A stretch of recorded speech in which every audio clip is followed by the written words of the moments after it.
Rapper Pop Smoke tewas ditembak saat perampokan di rumahnya di Hollywood Hills, Los Angeles pada Rabu 19 Februari 2020 pagi waktu Amerika. Pemilik nama asli Bashar Jackson tersebut meninggal di usia 20 tahun. Sejumlah selebriti dan rapper lainnya pun mengucapkan bela sungkawa atas meninggalnya Pop Smoke. Di antaranya adalah rapper Nicki Minaj. Dalam unggahannya di Instagram, Minaj mengungkapkan selamat beristirahat dengan tenang pada Pop Smoke. Ucapan duka juga diunggah rapper lainnya.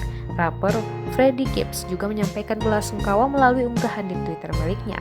Diketahui Nicki Minaj pernah membuat remix dari lagu milik Pop Smoke yang berjudul Welcome to the Party pada April lalu.